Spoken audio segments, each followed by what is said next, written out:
Hola, bienvenidos de nuevo. Soy el doctor Carlos Waldo, soy especialista en medicina interna y este es mi canal Enseñando Medicina Interna.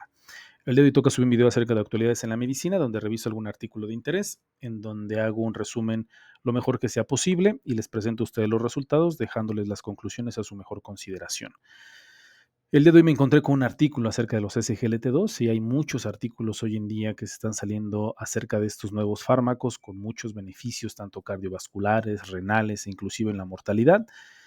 Sin embargo, me encontré con este acerca sobre la seguridad en la función renal en este tipo de pacientes y me pareció que es bastante interesante. Entonces, a manera de introducción, en los últimos años, los inhibidores del cotransportador de sodio glucosa tipo 2, o también conocidos como los SGLT2, han alterado significativamente el tratamiento clínico de pacientes con diabetes tipo 2, enfermedad renal crónica e insuficiencia cardíaca. Estamos viviendo una época en la medicina en donde estos medicamentos están viniendo a revolucionar el tratamiento de este tipo de pacientes, con muchísimos beneficios.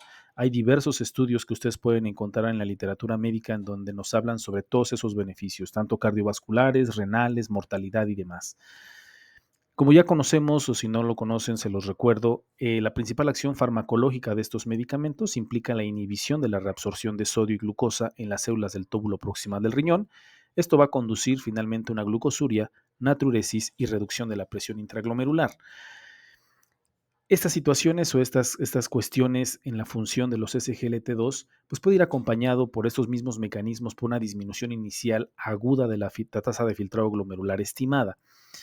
Entonces, es una preocupación que hoy en día debemos de considerar en estos pacientes cuando iniciamos estos fármacos, aunque algunos estudios nos han comentado que la interrupción o suspensión de estos fármacos puede ser reversible estos efectos en la tasa de filtrado glomerular. Entonces, hay que tener especial atención en esta situación y sobre todo de aquí vienen o de aquí parte el estudio de las que quiero platicar a ustedes sobre el impacto que tienen o el pronóstico que se tiene en estos pacientes a nivel renal cuando iniciamos un SGLT2.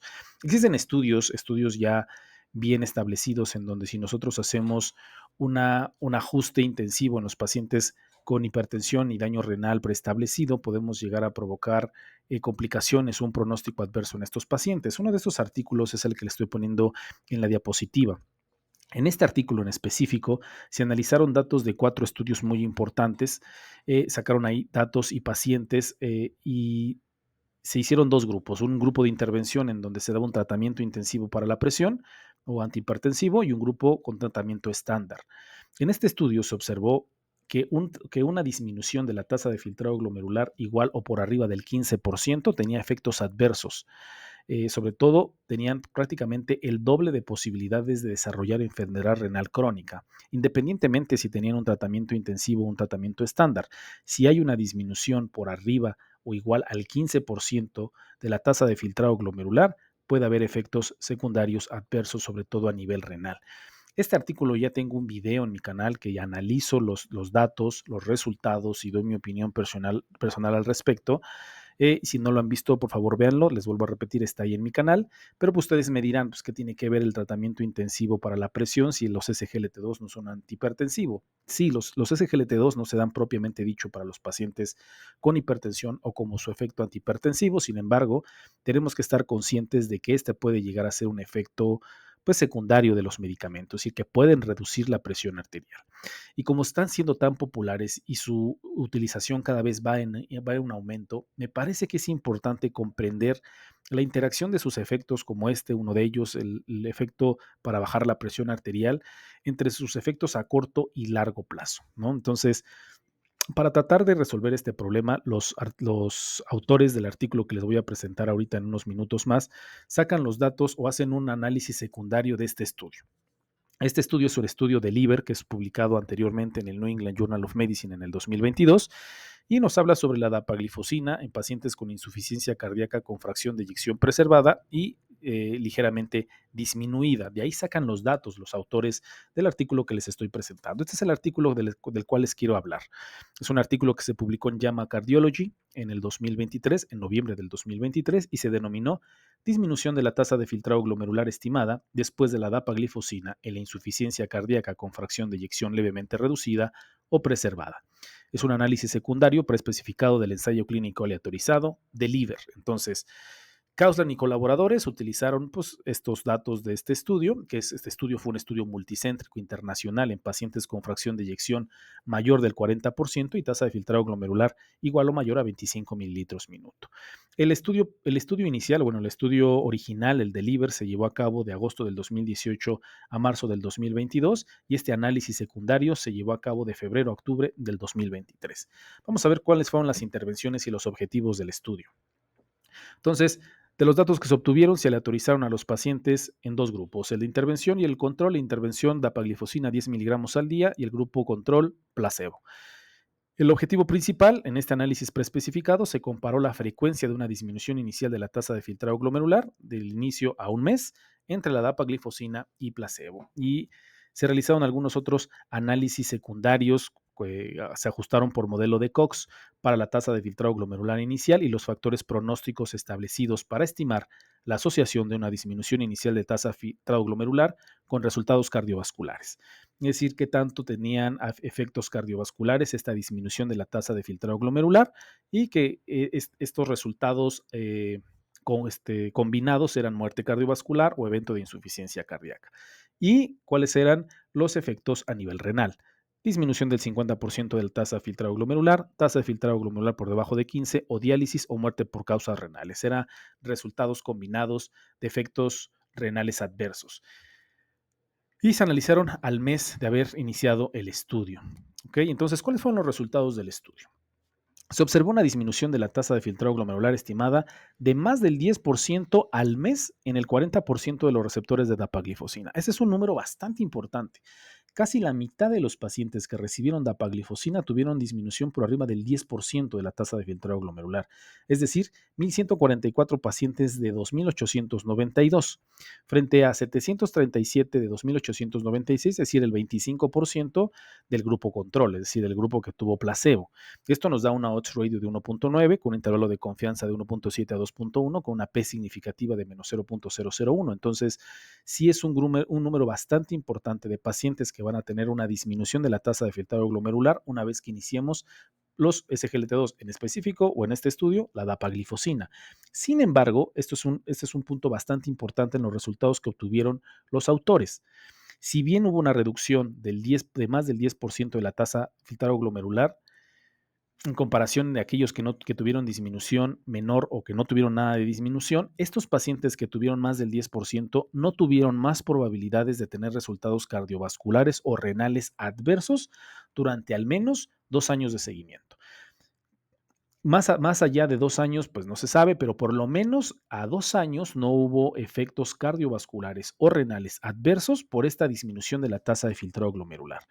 Hazard ratio de 0.9 con intervalo de confianza de 0.7 a 1.09 con una P para interacción de 0.01. Entonces, bastante interesante. O sea, si bien vamos a encontrar que es una causa bastante frecuente la disminución de la tasa de filtrado glomerular, pues no tuvo una repercusión propiamente dicho a nivel cardiovascular ni renal.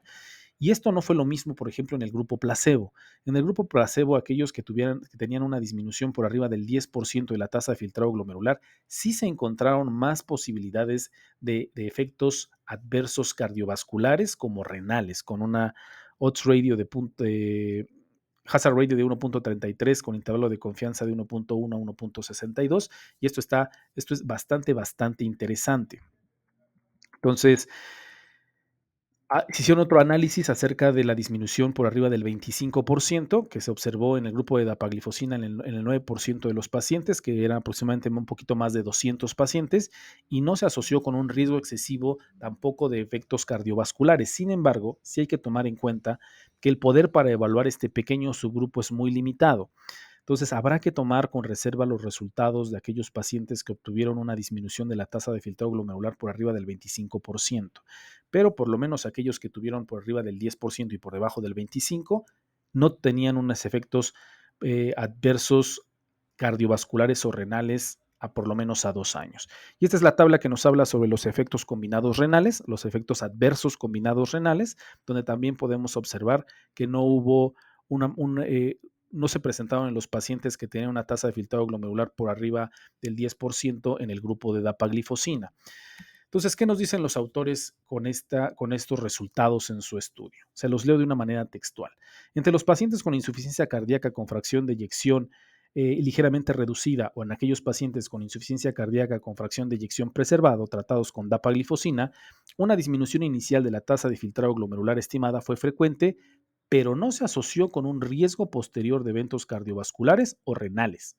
Estos datos refuerzan estos datos refuerzan la guía clínica de que los SGLT2 no deben interrumpirse ni descontinuarse en la respuesta a una disminución inicial de la tasa de filtrado glomerular estimada. Entonces, a manera de opinión personal, pues este análisis nos da un poco de seguridad en cuanto a que si encontramos una reducción pequeña o moderada de la tasa de filtrado glomerular después de que los iniciamos, por lo menos la dapaglifosina, quiero creer que se puede traslapar al resto de los SGLT2, pero bueno, por lo menos con dapaglifosina no es en sí misma perjudicial.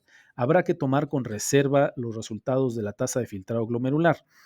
Sin embargo, por lo menos a mí en la consulta, en mis pacientes que les he iniciado medicamentos SGLT2, y que tienen la presión arterial normal o limítrofe o un poco baja, pueden llegar a presentar hipotensión sintomática, episodios de hipotensión sintomática, sobre todo si se da el LSGLT2, los SGLT2 con algún otro fármaco hipotensor o algún otro fármaco que genere hipotensión. Esto puede llegar a provocar pues cuadros de hipotensión sintomática e inclusive una disminución abrupta e importante de la tasa de filtrado glomerular. Entonces habrá que tener mucha precaución en este tipo de pacientes. Sin embargo, pues este estudio nos viene a dar un poquito de luz sobre la disyuntiva en la que nos enfrentamos con los pacientes que iniciamos un SGLT2 y observamos una disminución en la tasa de filtrado glomerular. Quizá no nos tengamos que espantar ni satanizar el medicamento ni suspenderlo. Quizá la opción más la acción idónea en este tipo de pacientes es que si la tasa de filtrado glomerular cayó por arriba del 10%, pero por debajo del 25%, creo que la opción es vigilarlos. Una vigilancia estrecha, viendo cómo evoluciona la tasa de filtrado glomerular. Si vemos que sigue cayendo la tasa de filtrado glomerular, quizá valga la pena ajustar la dosis o suspender el medicamento, pero si el paciente se estabiliza o inclusive mejora la tasa de filtrado glomerular, creo que podemos continuar con el medicamento, sobre todo por todos los beneficios que estos medicamentos nos proporcionan en esta clase de pacientes, diabéticos, hipertensos, con problemas cardiovasculares o factores de riesgo cardiovasculares o renales. Creo que los beneficios de estos medicamentos se tienen que poner en la balanza sobre riesgos-beneficios, sobre riesgo-beneficio. Entonces, sí es importante que nosotros sepamos qué postura tomar en aquellos pacientes en los que nos estamos enfrentando, sobre todo porque, como les digo, se está popularizando mucho el uso de estos fármacos, pues por los beneficios tan importantes que están presentando. Entonces, yo creo que tenemos que saber de pe a pa todo lo que generan estos medicamentos, tanto los buenos como los efectos secundarios, como los efectos adversos, y este es uno de ellos. Nos podemos enfrentar contra un paciente al cual se lo iniciamos y que puede tener una disminución de la tasa de filtrado glomerular. Entonces, es en estos casos en los que este tipo de artículos nos ayuda a tomar decisiones y tomar decisiones con base científica, ¿no? Entonces, pacientes que tienen sí una disminución de la tasa de filtrado glomerular por arriba del 10%, que ya vimos que se puede presentar hasta casi el 50% de los pacientes, fue un 40%, pero que está por debajo del 25%, o sea que no pasó por arriba del 25%, creo que no nos debemos de precipitar, tenemos que dar una vigilancia, tenemos que dar seguimiento estrecho, explicarle esta situación al paciente, que es un efecto adverso que puede presentar con este fármaco, pero que se ha demostrado que a largo plazo no tiene una repercusión cardiovascular ni renal, pero sin embargo sí darle un seguimiento estrecho. No echar tampoco a saco roto esta disminución de la tasa de filtrado glomerular, pero sí dar un seguimiento un poquito más estrecho y apegado al paciente, explicando toda la situación y estar preparados para cualquier escenario. Si sigue disminuyendo la tasa de filtrado glomerular, si se mantiene o mejora para poder tomar una decisión.